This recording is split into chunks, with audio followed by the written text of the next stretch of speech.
Este é o canal Caminhos do Pensamento e meu nome é Rafael. E aí pessoal, tudo bem com vocês? Hoje eu quero refletir sobre a morte do cachorro Joca. Ele morreu durante uma viagem, ele foi colocado em uma gaiola apropriada para cães, mas ele foi enviado por engano para outro estado. E a viagem deveria durar aí poucas horas, a viagem foi alongada muito além daquilo que estava previsto. E o cachorro morreu por alguma causa que será esclarecida ainda por perícia. Mas tudo indica que realmente foi por causa do abandono que ele sofreu. Trataram o cachorro como se fosse uma carga apenas. Deixaram ele ali na pista, esperando que o dono viesse buscá-lo. O dono foi avisado pela companhia, né, que o cachorro ele tinha sido levado para outro estado e ele seria levado para o estado de São Paulo. Ele deveria ir para o Mato Grosso, foi enviado para o Ceará, aí ele foi levado para São Paulo, onde o dono estava aguardando o seu tutelado. É assim que se diz hoje, a gente não fala mais de dono de cachorro ou gato, mas nós falamos de tutor ou guardião. Essas expressões estão se popularizando com o crescimento do direito animal aqui no Brasil, né? Que é um ramo jurídico novíssimo, não tem nem 10 anos de existência ainda, mas ele já está rendendo frutos. Futuramente eu vou compartilhar as aulas de direito animal que eu ministrei em uma instituição aqui da minha cidade para adolescentes.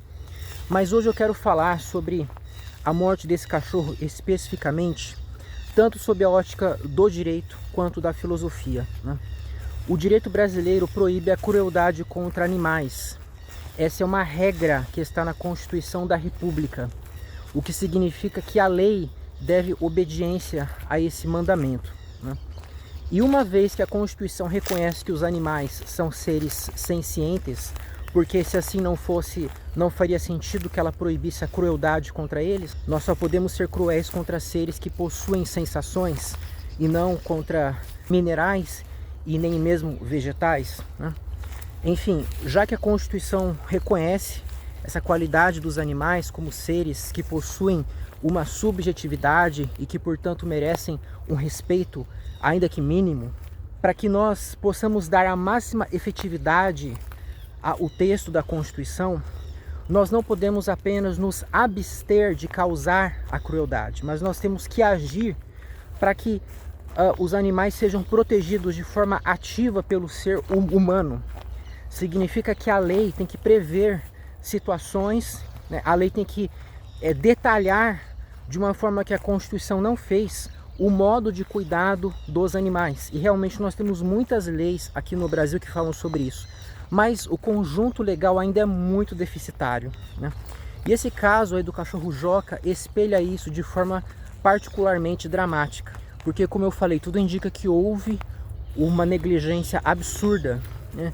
Ainda que a perícia mostre que o cachorro morreu por algum mal súbito, sabe, alguma doença pré-existente, ainda assim, o fato é que ele foi levado para o outro lado do Brasil, sabe, foi um erro assim de logística colossal, que já importou em um sofrimento atroz, tanto para o animal humano, quanto para o não humano, ou seja, o tutelado e o seu tutor, né?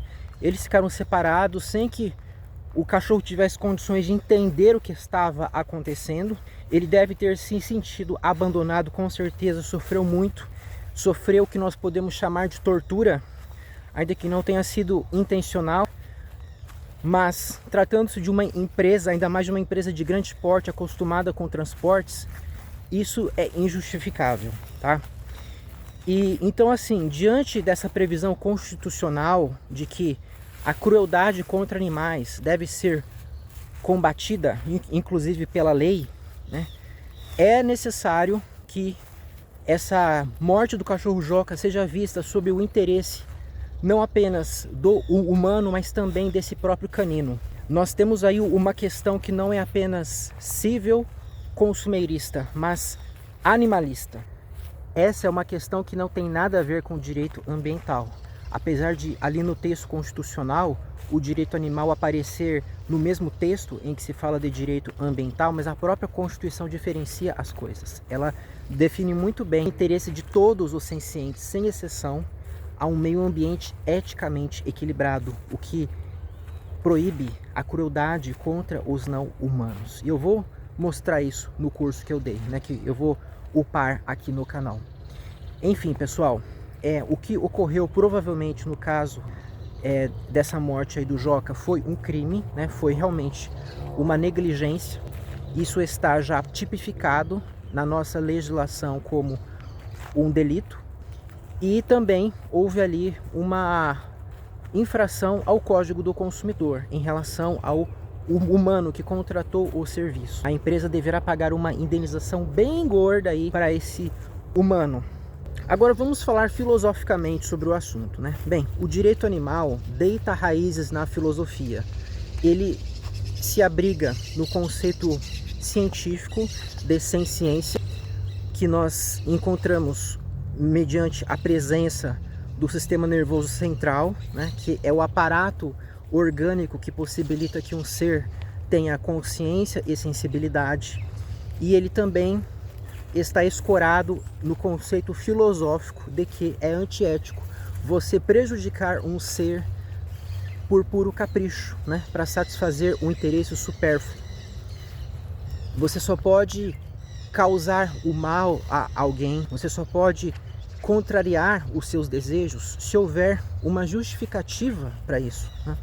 E essa justificativa não pode se resumir a um desejo casual que você possua, já que você é um ser que exige respeito para si, né? Você se valoriza, e os outros seres, ainda que não sejam da sua espécie, também se valorizam e desejam esse mesmo respeito, ainda que eles não consigam argumentar, ainda que eles não consigam refletir profundamente sobre esses temas, né? Ainda que eles não consigam construir conceitos e pensar de modo tão abstrato quanto o ser humano para construir um discurso, ainda que meramente intelectual.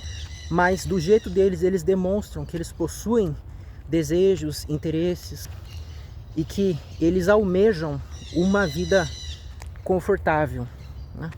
De modo que não se justifica que você trate um ser senciente como se fosse uma coisa, um objeto que pode ser abandonado ao seu bel prazer. Então, nesse tema, o direito e a filosofia se casam. A boa filosofia, porque existem péssimos pensadores por aí que simplesmente desprezam esses fatores, que arrumam pretexto para que a gente trate os animais não humanos de forma tirânica, né? E até mesmo os seres da nossa própria espécie também. Filósofos que buscam justificar a opressão, a exploração, né? A ditadura. Então, gente, a gente não pode recortar simplesmente esse fato, né, e olhá-lo sob uma ótica emocional, porque realmente é uma coisa que impacta pessoas que possuem cães, gatos, possuir aqui no sentido realmente de cuidar desse ser, né? Assim como um pai possui um filho, o filho é do pai, pertence ao pai, né? Mas o filho não é um mero objeto, ele é um sujeito de direito, né? Ele tem interesses que são protegidos pela lei ou pela Constituição, né? E os não humanos têm o interesse de não serem submetidos à crueldade, o qual está protegido e reconhecido pela lei das leis, a Constituição da República, de modo que a Constituição reconhece o direito animal. E desse direito básico de não ser submetido à crueldade emanam outros por uma consequência lógica. O animal, no caso dos domésticos, né, que são tutelados por humanos, eles desejam ser alimentados e eles precisam do humano para isso. Eles precisam de espaço para se locomover, para dormir. O cão, ele deseja brincar. Então, assim, de um direito mínimo, nós partimos para outros, né? Porque sem proteger esses direitos secundários, nós estamos acabando por reduzir esse animal ao tratamento cruel, né? Nós estamos submetendo ele a um tratamento que causa um sofrimento. Sofrimento este que não se justifica. Uma vez que o ser humano adotou um animal, esse animal não tem condição de viver no seu ambiente natural, dos seus ancestrais. Existe um dever ético de cuidado, assim como um pai humano deve cuidar do seu filho humano. Então, gente, seja pelo direito, seja pela filosofia, o que ocorreu foi errado, foi reprovável e deve servir de exemplo do que não fazer, tá bom? E se você reprovou o que ocorreu com o cão Joca, se você compartilhou da dor do seu tutor, eu convido você a estender essa compaixão para os seres de outras espécies. Do que adianta você evitar a morte de um cachorro, ao mesmo tempo que você patrocina a morte de tantos bezerros, galinhas, porcos, carneiros, né, peixes? Do que adianta? Porque o que diferencia esses animais todos, tirando os aspectos secundários, né? Alguns têm penas, alguns fazem o som de um jeito, outros fazem outro som, mas todos eles possuem em comum essa característica da senciência. Todos eles possuem estados de consciência. Eles se reconhecem como algo distinto do meio que os rodeia, né? Portanto, eles são indivíduos. Eles não querem ser mortos, né? Eles demonstram isso claramente pelo seu comportamento. Então, é contraditório, sabe? Você querer proteger o cão e o gato, mas todos os dias você vai lá e financia as indústrias de crueldade que trucidam milhões desses seres só aqui no Brasil, né? No mundo todo aí, nós temos uma cifra de trilhões de animais que são mortos, na grande maioria de forma desnecessária, já que os humanos são onívoros e os onívoros não necessitam de derivados animais, eles conseguem viver muito bem apenas com fontes vegetais, fúngicas, bacterianas, sintéticas, né? Todos os produtos que possuem os nutrientes necessários, eles não necessitam de origem animal. Então, pense nisso. Estenda esse seu ato, sabe, compassivo para os animais que são chacinados nas fazendas e também nos rios e mares. Tá bom? Por hoje era isso. Até a próxima.